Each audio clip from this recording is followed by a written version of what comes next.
नमस्कार, सब तक दस्तक से मैं राजीव बोल रहा हूँ। मौजूदगी अभी रायपुर में है और मेरी मौजूदगी अभी वार्ड नंबर 64 में है। यहाँ से महापौर प्रत्याशी मीनल चौबे जी की सिपाही डॉक्टर विपिन बिहारी सूर वार्ड से मनोज वर्मा जी हमारे साथ जुड़े हुए हैं। आपको एक बताते हुए बड़ा हर्ष हो रहा है कि जब आप इनके निवास स्थान पे आएंगे और यहाँ जिस माहौल में भी मैं बैठा हुआ हूँ, बड़ा गौरवान्वित महसूस कर रहा हूँ, क्योंकि ये जो ऑफिस है इनका, यहाँ पे आप अगर चारों तरफ नज़र दौड़ाएंगे तो सिर्फ आपको यहाँ पे सम्मान चिन्ह ही दिखाई देगा। तो इससे आप अंदाज़ा लगा सकते हैं कि मनोज वर्मा जी का छवि क्या रहेगा 64 में। और आप लोगों के बीच में इतने साल से जो इनका राजनीतिक करियर है, कैसे लोगों के बीच में अपना एक अभिन्न चिन्ह और अद्भुत छाप और अमिट छाप लेके वार्ड नंबर 64 की जनता की सेवा में लगे हुए हैं। यहाँ से कुछ पॉलिटिकल सवाल करेंगे मनोज सर से। उससे पहले आपको एक बताना चाहता हूँ कि एक छोटा सा इनका परिचय कराऊंगा, इंट्रोडक्शन। उसके बाद इस संस्करण में कुछ सेकंड के लिए और कुछ मिनट के लिए बने रहिएगा, क्योंकि अभी मैं जिनसे मिलवाने वाला हूँ आपको, वो इनका इतिहास बड़ा गरिमामय रहेगा। नमस्ते मनोज भैया, कैसे हैं आप? बढ़िया सब। तो इस बार बीजेपी से लड़ रहे हैं और आपका जो राजनीतिक जीवन है सर, जितना भी रहा है, उसका एक संक्षिप्त विवरण दीजिए अपने परिचय के साथ। देखिए, मैं साले छात्र संघर्ष समिति स्कूल के समय भी मैं उसका अध्यक्ष रहा हूँ, साले छात्र संघर्ष समिति का। और चूँकि स्कूल लाइफ से मैं राजनीति से जुड़ा रहा, और उसके बाद जब मुझे लगा कि वार्ड की जनता की सेवा करनी है, तो मैंने पहले निर्णय लिया कि किसी पार्टी में नहीं जाकर निर्दलीय चुनाव लड़ूं।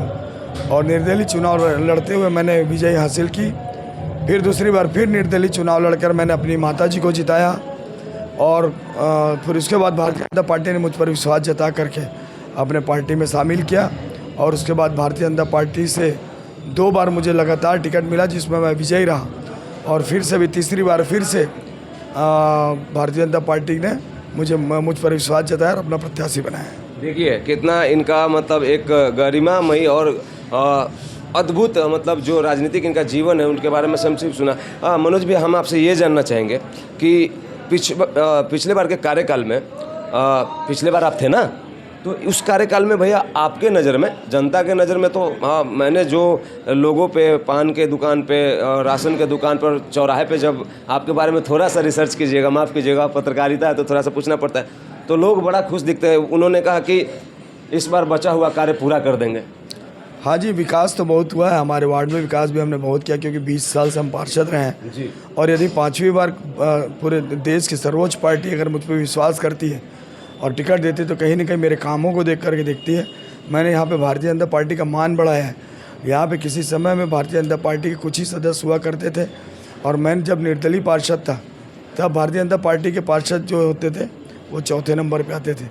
और आज जब मैं भारतीय जनता पार्टी में आया तो धीरे धीरे सब कुछ जोड़ने लगा, और आज स्थिति ऐसी कि पूरा हमारा वार्ड भाजपा में है। तो कहीं ना कहीं मैंने वार्ड में विकास किया। और आज 5वीं बार मेरा एक जो एम है, मेरा जो विज़न है, इस वार्ड में जो गलत गतिविधियाँ हैं, जैसे नशा है, शराबखोरी है, गांजा बेचने वाले लोग हैं, जुआ खेलने वाले लोग हैं। देखिए, हम विकास तो कर लेते हैं, साफ़ सुथरा शहर बना लेते हैं, लेकिन ये जो गंदगी सामाजिक लोगों का, इसको भी दूर करना एक प्रतिनिधि के माध्यम से मुझे लगता है कि इसको दूर करना चाहिए। और उसी परिप्रेक्ष्य में मैं लोगों से कहा कि ये मेरा अंतिम चुनाव है इस वार्ड से। आपने ये डिक्लेयर कर दिया है? जी, मैंने डिक्लेयर किया कि इस वार्ड से मेरा अंतिम चुनाव है, क्योंकि मेरे और भी कार्यकर्ता हैं, माताएं, बहनें हैं, जो लोग चुनाव में सहयोग करते हैं, भारतीय जनता पार्टी से जुड़े हैं, और आने वाले समय में उनको भी समय मिले, चांस मिले, यह सोचकर मैंने अपना अंतिम निर्णय लिया इस वार्ड से। और आने वाले समय में हमारे ही कार्यकर्ताओं को हम चाहेंगे कि वो टिकट मिले और हम उनको विजय श्री प्राप्त करें। तो मेरा विज़न जो है कि वार्ड में एक साफ़ सुथरा माहौल रहे, सड़क चौराहों में एक साफ़ सुथरा माहौल रहे, रात में लोग आसानी से अपने घर आ जा सकें। अभी कुछ सालों से इस क्षेत्र में मुझे देखने को मिला कि कुछ असामाजिक लोग रात में यहाँ बैठ कर के शराब पी रहे हैं, गांजा पी रहे हैं, दारू पी रहे हैं, आने जाने वालों को परेशान कर रहे हैं। तो एक मुखिया होने के नाते मैं चाहता हूँ कि इन सब चीज़ों से भी इनको निजात दिला पाऊँ।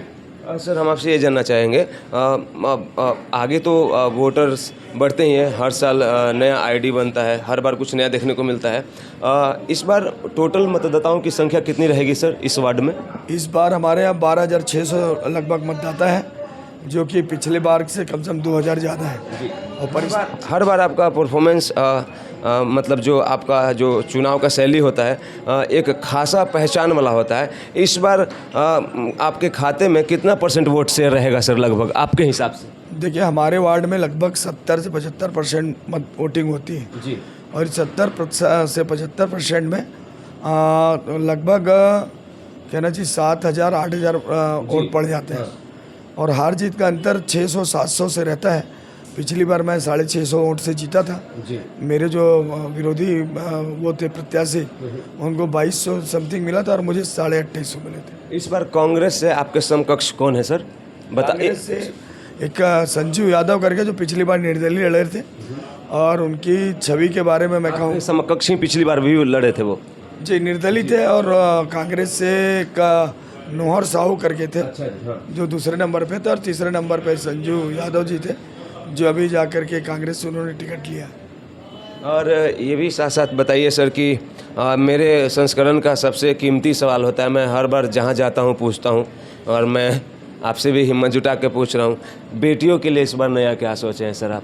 देखिए, मैंने बताया ना कि ये जो बेटियाँ हैं जो रात में 9 बजे 10 बजे काम करके आती हैं और वो चाहती कि मैं जिस घर गली से गुजरूँ तो वहाँ पे कोई सामाजिक तत्व ना रहे, कोई गांजा पीने शराब पीने वाला ना रहे। ये जो मेरी पीड़ा है, जो मैंने कहा है ना कि मेरा विजन है कि इसको मेरे को वार्ड को एक सुधार कार्य भी करना है। मेरा भी नारा चल रहा है, विकास तो हमने बहुत किया, सुधार का भी कार्य करना है। तो जब भी मैं मीटिंग लिया, अभी चुनाव के पहले मैंने मीटिंग लिया जब मुझे टिकट तय नहीं हुआ था, तो मैंने उनसे अपनी राय जाननी चाहिए ताकि मैं चुनाव में फिर से उनके पास आऊँ तो लोगों को कम से कम कुछ बोलने के लिए मेरे पास रहे। तो जब मैं उनसे मिला तो उनके पास सिर्फ एक ही पीड़ा थी, विकास तो आपने बहुत किया, लेकिन ये जो असामाजिक तत्वों का जो जमोड़ा हमारे वार्डों में हो रहा है ये विकास से कहीं ज़्यादा पीड़ादायक है। तो हम चाहते हैं कि आने वाले समय में आप इन सब चीज़ों से भी हमको निजात दिलाएं और उनका ही विश्वास है कि मैं चाहता हूं कि आने वाले समय में इन सब चीज़ों से मैं उनको मुक्त कर पाऊँ। कभी कभी आप पत्रकारिता करते हैं, गलियों में कूचों में जब आप घूमते हैं तो आपके खासा आनंद का अनुभूति होता है। उसका कारण क्या होता है कि बड़ा कम ऐसे प्रत्याशी देखने को मिलते हैं जो ये बोलते हैं फ्रंट पे आके कि विकास तो हमने बहुत किया है, अब सुधार का काम होगा। तो ज़रा आप सोचिए कि ऐसा बोलने वाले आप 150 से ज़्यादा संस्करण देख चुके हैं सिर्फ रायपुर के। अब उसमें आप ज़रा समझिए एक दो ही ऐसे होंगे, मनोज वर्मा जी जैसे, जो ये बोलते हैं कि विकास हमने किया है, अब सुधार करेंगे। और कुछ लोग 4-4 बार रहते हैं, 3-3 बार रहते हैं, उनसे जब मैं विकास के बारे में बोलता हूँ तो इतना कॉन्फिडेंटली नहीं बोलते हैं। तो सबसे पहले तो इसके लिए थैंक यू सर कि आप इतना काम कर चुके हैं कि स्वाभिमान से आप बोलते हैं सर कि हम विकास तो बहुत किए हैं, अब सुधार का कार्य करेंगे। एक छोटा सा सवाल है सर, बहुत सारे वार्ड में समानांतर खबरें मैंने देखी हैं और यथार्थ भी देखा है सर और धरातल पे भी देखा है कि जो पेंशन का इशू है ना सर, कितना भी कोई कुछ कर लेता है तो एक बड़ा सा लंबा राशि बच ही जाता है। आपके वार्ड में आप कहाँ तक सक्षम हो पाए सर पेंशन को लेकर? मैं तो पेंशन के मामले में बोलूँ, जितना मैंने इस वार्ड में पेंशन, जो विधवा पेंशन है, निराश्रित पेंशन है, विकलांग पेंशन है ना, तो कहीं ना कहीं मैंने उतने लोगों को जितना मैंने निराश्रित का पेंशन दिलाया है, इसके पहले शायद ही किसी पार्षद ने इस वार्ड में दिलाया होगा। और एक थोड़ी सी परेशानी रह जाती है कि कुछ लोग 2007-8 के सर्विस सूची के आधार पर ये निराश्रित पेंशन तय होता है, उम्र का इशू होता है। तो उम्र के साथ साथ जो गरीबी रेखा का जो कार्ड है, जिनका सर्विस सूची में नाम नहीं होने की वजह से वो लोग इस लाभ से चूक जाते हैं, तो उनकी भी पीड़ा है। तो उस पीड़ा को हम अपनी सरकार में उठाएंगे कि आने वाले समय में, क्योंकि राज्य में भी हमारी सरकार है, केंद्र में भी हमारी सरकार है, तो हम चाहेंगे कि ये जो व्यवस्था है उसको बदली जाए, या तो सभी गरीबी रेखा वालों को इसका लाभ दिया जाए, या तो पुनः सर्वे करके जो लोग इस लाभ के लायक हैं उन सबको लाभ दिया जाए। अंत में वार्ड की जनता से आप कुछ कहें, आपका शब्द लूं, उससे पहले एक बार दोहरा देता हूं, आपको चंद दिनों के बाद आपको लोकतंत्र के पर्व को मनाना है, इसमें आपकी भागीदारी दिखाना है और सिर्फ एक उंगली रंगने नहीं जाना है, आपको एक बहुत बड़ा जिम्मेवारी वहन करेंगे आप। तो आप इस परसेंटेज को जो पिछले साल रहा है उसको भी बढ़ाइएगा, आप लोग बढ़ चढ़ के हिस्सा लीजिएगा। हमारे साथ जुड़े थे महापौर प्रत्याशी मीनल चौबे के सिपाही मनोज वर्मा जी, जो डॉक्टर विपिन बिहारी सूर वार्ड में क्रमांक 64 से ताल्लुक़ रखते हैं, यहीं के। ये इनका आपका गृह वार्ड है सर? जी, मेरा गृह वार्ड है जी। और इनका एक गरिमामयी कार्य रहा है और जीत के आना हुआ है, और माता जी भी इनकी गरिमामय जीत दर्ज कर चुकी है। मतलब एक संपूर्ण व्यक्तित्व और नेता के तौर पर आप इन्हें जानते हैं। आपसे एक रिक्वेस्ट ये करना चाहता हूँ कि जब आप वोटिंग के लिए जाएंगे तो इतना ज़रूर मैं आपसे रिक्वेस्ट करूँगा कि कार्यों के आधार पे ही आप प्रत्याशियों को चुनिएगा। हमारे साथ बहुत ही प्रखर, बहुत ही दमदार और बहुत ही जिंदा दिल प्रत्याशी, जो कि उनका बारे में आप जानते ही हैं, उनका कैसा अस्तित्व रहा है गए दिनों में, जो उनका राजनीतिक जीवन रहा है। हमारे साथ जुड़ने के लिए मनोज वर्मा जी, आपको कोटि कोटि थैंक यू। मुझे आपने स्वीकार किया और उम्मीद करते हैं कि जब तक इलेक्शन चल रहा है अपने दरवाजे पे मुझे इसी तरीके से स्वीकार कर लीजिएगा 1-2 बार और। Thank you so much. मैं मिलूंगा कहीं और, बने रहिए सब तक 10 तक में। जय हिंद।